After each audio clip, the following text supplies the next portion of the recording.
Jim Lee Batman Hush gets a black and white treatment from DC Comics. Not exactly a noir edition, but it's still the beautiful Jim Lee Scott Williams line art.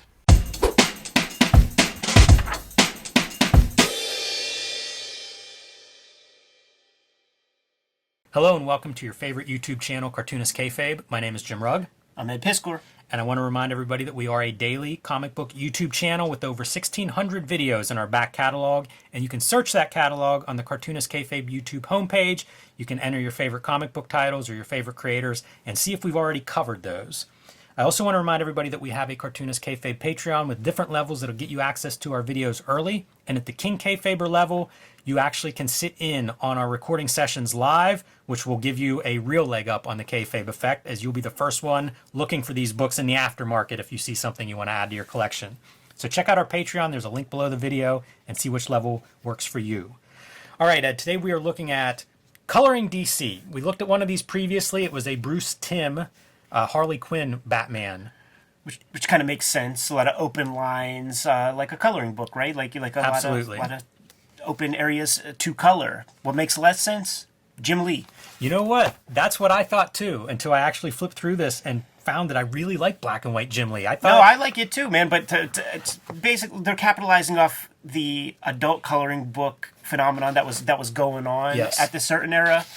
But just as a black and white trade paperback, like you and I would buy it for that.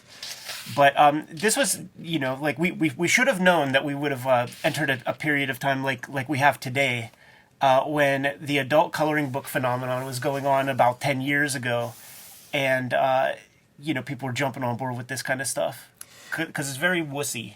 This opening 2 pages, I think, was done later on after the Hush run. And I note that because I think some of the inking is really interesting, and it's kind of atypical. I think these guys had done a lot of Batman at this point, and could be a sign that it was done quickly, but whatever it is, I like seeing Scott Williams do something a little bit different in some of these marks. Right. And you see the homage to the famous Bob Kane. So this cover, probably a lot of readers recognize. What this collects is the first 4 issues of the Jim Lee Batman Hush storyline from, I think, end of '01, early 2002, which made big waves at the time. I was reading comics news coverage online, and this was a big deal, and I think it sold a ton. And we've looked at the first issue in color, so you can compare it with this. One of the things that I came away with was just the clarity. So much of the line work I find gets lost in the digital coloring and printing. Right, because it was colored so dark. I think we went through issue 1, and we were commenting about just like how dark everything was and how tough it is to see. But then when you get to pieces like this, see, it's that thing of like, well, I'm glad I'm not the colorist. And it's like, well, guess what? You are now, because you have the coloring book. So now you have to decipher this. And this goes to show, like, there's all these competing lines, and it gets real muddy and confusing. So it's not like the colorist had an easy job. Right. I would be curious to see. I'm surprised there's not like some famous account or two of somebody that like colors all of this stuff in ways that look really good. Because why not? Somebody's coloring these, or they wouldn't be making them, I think. Although I got it at Ollie's marked down, so maybe nobody is. Yeah. I mean, it's not even good paper to color. And it feels sacrilegious or something to be coloring this kind of stuff. Like, you can't use any cool materials. Like, it'll just bleed right through. You would need 2 of them if you were going to do a whole story and color it, I think. And this would be the challenge, right? Like how do you color that stuff? Yeah, although I love looking at this because it's a totally different line than what I'm used to with these guys. Imagine them doing a whole story like that. Very interesting. Almost that European line style.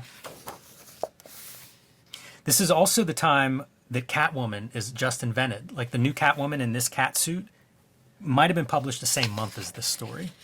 Yeah, it was very new at the time. Man, you get to see, too, how much he's rolling out, like, all of these background cities. Straight lines like that. Yeah, it's a lot of inking work. I wonder if you got an assistant to do that kind of stuff. Yeah, manga style, have your assistants doing backgrounds. Wouldn't be a bad idea. It's funny, too, to see, like, super rendering on one figure, and then you see it in black and white, and it's like, oh, interesting. Kind of really stands out against the rest of your page. I was shocked by how different this feels than the color version, and it's bigger. That may have a little bit to do with it too. It might even be full bleed, although I would bet the comic books were full bleed. Yeah, he was working at it at that level. Trying to bring some Mignola composition into his practice. I see some Aaron Weisenfeld there too. I always wonder about these guys that ran studios if they weren't taking some from the talent underneath them. His style definitely changed when J. Scott Campbell got into the mix. Like his chick started to look different. So I've never read this story before. First time seeing this issue. Batman crashes and burns in the previous issue, and when he wakes up, it is a gang of, I guess, Morlocks. Yeah, like a violent street gang has found him. They're all like 45 years old, which I think is a little different than most street gangs. I would have maybe they mean him harm. Thought that would be Art Adams. Interesting. Because there's an X Factor issue that Art Adams did that a lot of dudes that look that way. I also think some of these panels read pretty well big. You know, like that's a pretty dramatic image, and I guess the original art would be even maybe 3 inches bigger. I don't draw a lot of stuff on my pages to that scale. Right. All right, so right before these guys can end Batman's life, got to decipher some stuff. Oof. Right before they're about to cap him, here comes the Huntress, showing up in what looks like, I see a lot of Spawn going through this. Interesting. Right? I mean, it's a homeless gang attacking our hero in the alley, and I mean, this could be the anti-Spawn, totally. Redeemer, whatever that guy's name is. Both. You see how well I know my Spawn continuity. And now we're going to have a black and white fight, and I do wonder what people will make of this looking at it on a screen. Is this just indecipherable chaos? Well, that's why you got to color it. And that's why, like, you know, a person that's coloring, that has a coloring book, it's like, you know, these are going to be purple, and then, like, the outer part will be, like, green. Like, you know, it's just, you're just looking for fields, open fields to put color. Like, I would love to see what people did with their crayons on this thing. Yeah. The other part that I see is how, like, certain panels, there is a clear point of interest. You know, if you look on the, even like a small thumbnail, this pops out very clearly as readable. Some of these elements, I think, you can almost see him trying to use black. We're not trying, but using black there to frame a certain sequence or a certain moment or part of the composition. But then other places, it's much harder to decipher. To me, you lose your depth here. Right. You know, I understand we're a rooftop looking down at an alley, but I kind of have to look for a minute before I understand that. Mm-hmm. And that's probably where they're relying on the color to kind of get them over the goal line. Ooh, man, this makes me think of Steranko's Outland. Right. I wonder if there's a little swipe here. I'm not saying for sure. I don't totally recognize that composition, but it does remind me of that. Alfred looks nearly Sean Connery-ish.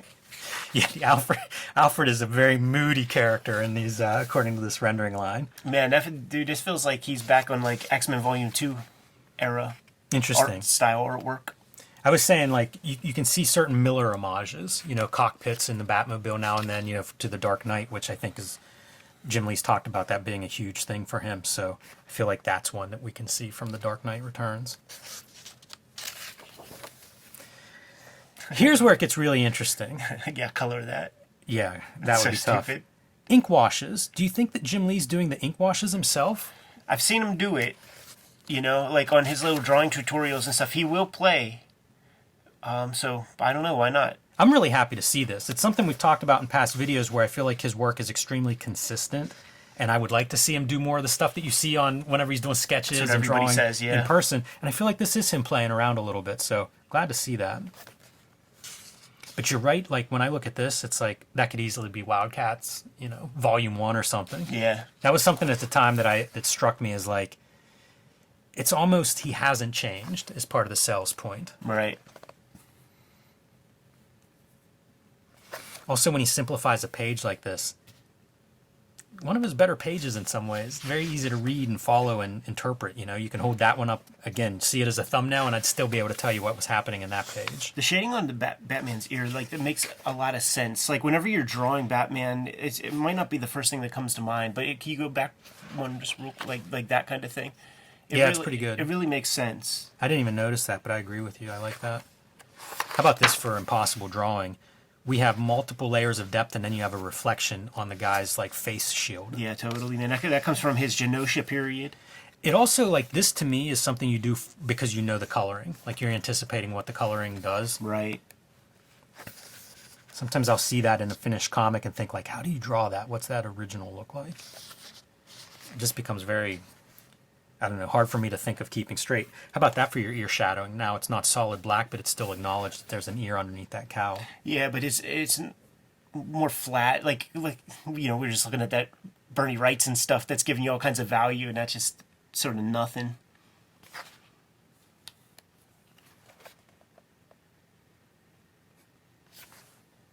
Pretty cool to see his work in black and white. Can't lie. But the idea, like selling it as a coloring book, just diminishes what this is. How about this stuff when we get into flashbacks? You see pencil lines in here. That Right. first group was almost exclusively, I think, washes or color, watercolor possibly. But here, like, you're seeing some real, I think, graphite showing through. Looks good on this paper. Like, that could be very, very dicey. They did figure out how to reproduce line art crisply. You know, you're not getting any of that anti-aliasing on the edges or anything. Right. DeLuca effect of a car crash. Good luck. Wonder what that looks like in color, you know, because I always think like the back ones, it's almost half background color behind. Right. But I don't know if that's actually how they colored. Yeah, or you just do like a 25% of like whatever the dominant color is. I'm mildly surprised we don't have an artist edition of this, because we've got a lot of Batman artist editions. I think there is a Jim Lee something Batman artist edition. Okay, that would make sense. Yeah. I would think that would be a very popular seller. I always love seeing the DeLuca effect.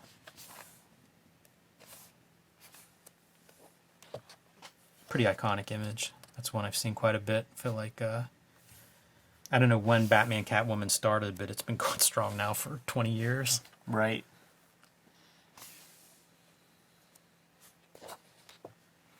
Also these pages that have the mixed media.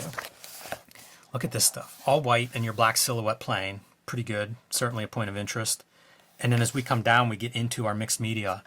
You know, and that's probably a paste up or whatever, but it's still kind of cool to see it like mashing up together on the same pages and same spreads. Right. Black ear. Man, it makes me wonder where that comes from. You think he invented that? No, I think Neil Adams did. And I think Alex Ross invented that right there. That view. If Jim Lee is doing this himself, I wonder if he looks at this kind of thing and thinks like, you know, that's one brush stroke. Right. To do pretty detail, you know, plenty of detail for a skyscraper.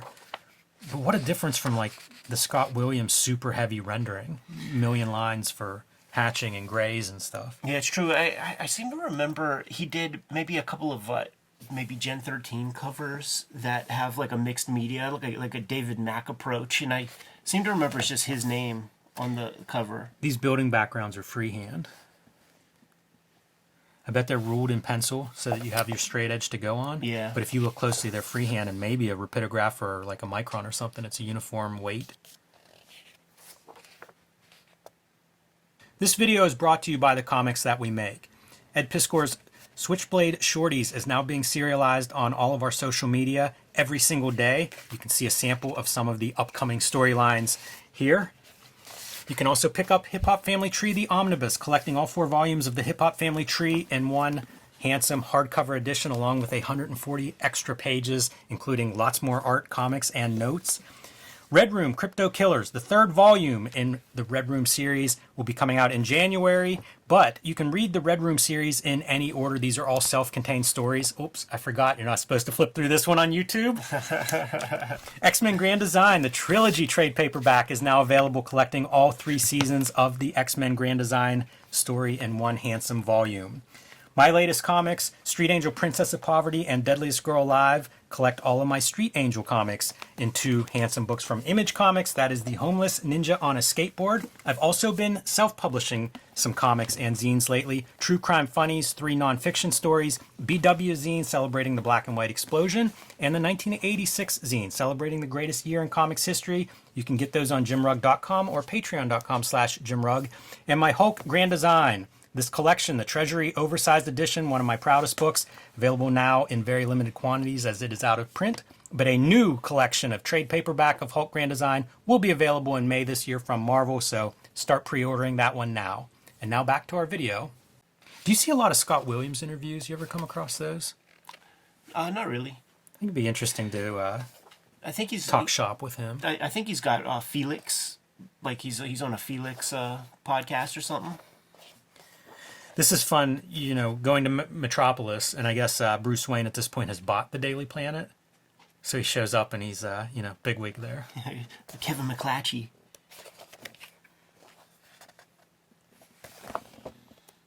Put in your pro-Batman propaganda in a Metropolis paper. There's this. I thought this was pretty good. So they're on a train, right? And you see, like, again, bring in some different ideas on how you're drawing the buildings going by. Right. Not inventing that, but very different than like the static backgrounds that we saw on previous pages. I commend that. You know, figure out ways to try to express whatever it is you're showing in the panels. Yeah, those backgrounds are so dead though. Like they're just flat out ugly, boring. Like, you could just tell that Scott Williams, they're just so uninterested in that stuff in the comics. You know, far more interested in this kind of thing.